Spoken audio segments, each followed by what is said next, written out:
Birləşmiş Ştatlar Administrasiyası Qəzza zolağında bərpa işlərini idarə etmək məqsədi ilə yaradılan Sülh Şurasının tərkibini genişləndirməyə davam edir. Birləşmiş Ştatlar Prezidenti hər gün dünyanın müxtəlif liderlərinə sözgedən şurada təmsil olunmaq üçün dəvətlər göndərir. Hazırki siyahıda Kanadanın baş naziri Mark Carney, Braziliya Prezidenti Luis Inácio da Silva, Türkiyə Prezidenti Rəcəb Tayyip Erdoğan, Macarıstanın baş naziri Viktor Orban və Pakistan baş naziri Şahbaz Şərif kimi liderlərin adlarını görmək olar. Bundan başqa Hindistan, bəzi Mərkəzi Asiya və Avropa ölkələrinin rəhbərlərinə də dəvət göndərilib.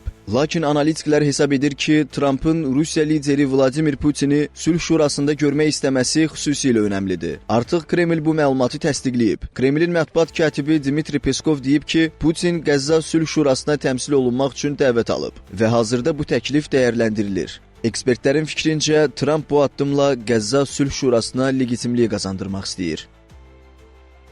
Düşünürəm ki, Trump bir növ demək istəyir ki, sizin edə bilmədiyinizi mən edirəm. Bu isə Ukrayna müharibəsi ilə bağlı gələcək təşəbbüslər üçün siyasi kapital yarada bilər. Bu dəvət eyni zamanda Avropa İttifaqına və ya NATO-ya siqnaldır ki, Birləşmiş Ştatlar istəsə Rusiyanı alternativ beynəlxalq formatlarda legitim faktor kimi qəbul etdirə bilər. Ancaq vacib məqam odur ki, bu addım Ukrayna mövzusunda Qərbin vahid mövqeyini zəiflətmək gücündədir.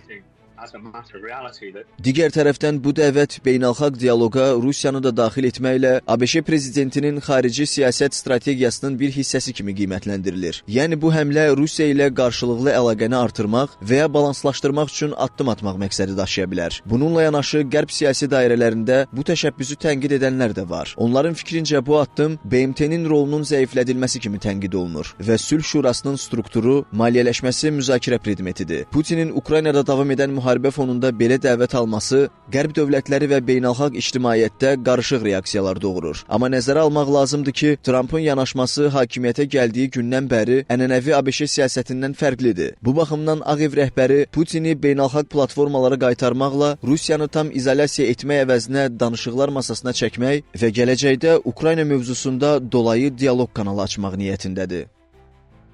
Bu həqiqətən də çox diqqət çəkən məqam sayılır. Çünki bu, Trumpın Rusiya liderinə hörmətinin əlaməti ola bilər. Digər tərəfdən burada beynəlxalq nüfuz və təsir amili var ki, Trump Sülh Şurasına dünyanın böyük və nüfuzlu liderlərini cəlb etməklə bu təşəbbüsü daha legitim və qlobal səviyyədə olduğunu göstərmək istəyir. Rusiya hələ də böyük geosiyasi rol oynayan ölkə olduğu üçün Putinin iştirakı strateji əhəmiyyət daşıya bilər. Xatırladaq ki, Qəzza Sülh Şurasında 3 əsas orqan var. Bunlar Sülh Şurası, Sülh Şurasının Direktorlar Şurası və Qəzzanın Direktorlar Şurasıdır. Qeyd edək ki, dəvət olunan ölkələr burada 3 il müddətində qalacaqlar. Bundan sonra idarə heyəti üzvlüyünün yenidən başlaması üçün $1 milyard ödənilməlidir. Hazırki nizamnamə layihəsində üzv dövlətlərin səsvermə hüququna sahib olacağı bildirilir.